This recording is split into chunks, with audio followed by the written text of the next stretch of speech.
नमस्कार, मैं दीपांशु मिश्रा और आप देख रहे हैं दीर्घायु भव फेसबुक लाइव। अभी हमने पार्ट 1 में आपको दिखाया कि एक डॉक्टर की एक जनता से अपील क्या होती है डॉक्टर्स डे पर, क्योंकि डॉक्टर्स के साथ कई बार हम ऐसा बिहेवियर करते हैं जो उसे नहीं पसंद होता, फिर भी वो हमारे लिए आगे बढ़ के काम करते रहते हैं। तो आपसे मेरी भी अपील है कि कभी भी डॉक्टर के साथ ऐसी कुछ बातें ना करिए जिससे उसे कष्ट हो, क्योंकि वो आपके लिए बैठा, आपका इलाज करेगा, आपको आपके लिए न जाने कितने को कष्ट रह के यहाँ पे पहुंचा है जिससे आपका इलाज कर पाए। तो आप डॉक्टर की इज्जत करिए और उन्हें प्रेम दीजिए। आइए अब हम बात करने जा रहे हैं शालिनी मैम से, जो डॉक्टर साहब की वाइफ हैं, और उनसे जानते कुछ ऐसी बातें डॉक्टर साहब नहीं बता पा रहे हैं हमें, तो हम जानना चाहते हैं डॉक्टर की निजी लाइफ क्या होती है। तो मैम, डॉक्टर साहब जब तक क्लिनिक में हैं तो आप बताइए कि डॉक्टर साहब की निजी लाइफ कुछ है भी या कैसी रहती है? एक कॉमन मैन की वाइफ और एक डॉक्टर की वाइफ में डिफरेंस तो होता ही है। और नॉन मेडिकल होते हुए भी मैं इनकी हेल्प के लिए यहाँ क्लिनिक पे बैठी हूँ। और लाइफ तो टफ होती ही है। कोरोना काल में इतना ज़्यादा थक जाते थे कि अपने हाथ से खाना नहीं खा पाते थे, तो उनको खाना खिलाना पड़ता था हाथ से। 24 घंटे क्लिनिक पर रहते थे तो बहुत ज़्यादा थकान हो जाती थी। तो फैमिली लाइफ तो डिस्टर्ब होती ही है, बच्चे भी निगलेक्ट करते हैं।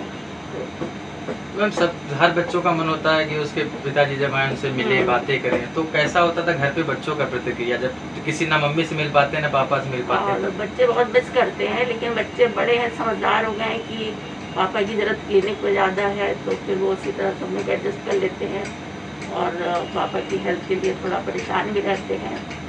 तो काफ़ी हेल्प हो जाती है बच्चों से भी, इससे कि वो हम लोग को अपना काम करने देते हैं। सर, आप बताइए, जो जब आपको आपका परिवार नहीं मिलता है, आप जनता की सेवा में लगे रहते हैं, तो वो एक्सपीरियंस आपका कैसा रहता है? नहीं, हमें तो परिवार का ध्यान ही नहीं आता है, क्योंकि मेरा पैशन है मरीज। मुझको मरीज मेरे चारों तरफ रहे हैं, परिवार और से मुझे कोई उस समय लेना देना नहीं रहता है, क्योंकि मेरा जीवन ही मरीज है और मरीज ही मेरे जीवन है।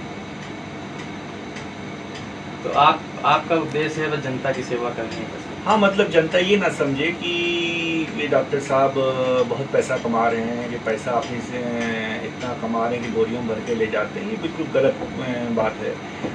100 में से एक डॉक्टर ऐसा करता होगा, 99% लोग ऐसा नहीं करते। और उनका जो भाव होता है कि पेशेंट ठीक हो जाए। जब हमसे पेशेंट लौट के आता है कि मैं ठीक हो गया, तो समझ लीजिए कि इतना बड़ा पारितोषिक होता है कि हम अपने फूले नहीं समाते हैं, और उसी खुशी से मैं अपने जीवन की सबसे बड़ी खुशी मानता हूँ। मैम, जब मैं बीमार हुआ तो मैं डॉक्टर साहब के पास चला गया। डॉक्टर जब बीमार हो जाता है ऐसी सिचुएशन में, जब कोई किसी को देख नहीं रहा, तब क्या करते हैं आप? तब क्या सर बताते रहते ये करो, या कैसे क्या होगा? नहीं, डॉक्टर ये खुद अपना इंजेक्शन अपने आप लगाते हैं तो अपना इलाज तो खुद करते हैं, दूसरों का जो करते हैं तो अपना इलाज करते हैं। तो उस हिसाब से फिर हम लोग को भी काफ़ी आइडिया हो जाता है, तो हम लोग इसी तरह से जो कहते हैं वो करते जाते हैं। आप सर बता रहे थे जैसे कभी कभी ऐसा होगा कि आपको लगा कि हमारा ऑक्सीजन लेवल घटा, तो बच्चे आके आपको ट्रीट करने लगते थे? हाँ, बिल्कुल। कई बार ऐसा हुआ पिछले साल कि मेरे आंखों के सामने अंधेरा आया, तो हम गिर गए, क्योंकि वो एक तरह की सिंकपी थी। तो उसके बाद हम इशारों से बता रहे थे अपने बच्चों की मेरा पैर ऊपर करो, पैर ऊपर करो। तो पैर उन्होंने समझ गए पैर ऊपर करना, तो 40 सेकंड तक पैर ऊपर किए रहे। तो मेरी जो वेनस रिटर्न की ब्लड सप्लाई है वो ऑक्सीजन ब्रेन की तरफ गई और मैं तुरंत वापस रिवाइव कर गया।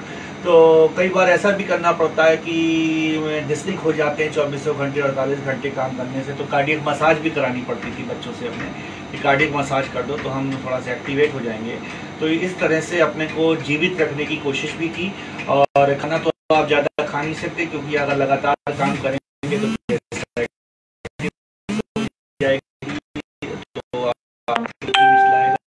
लिक्विड। मैम,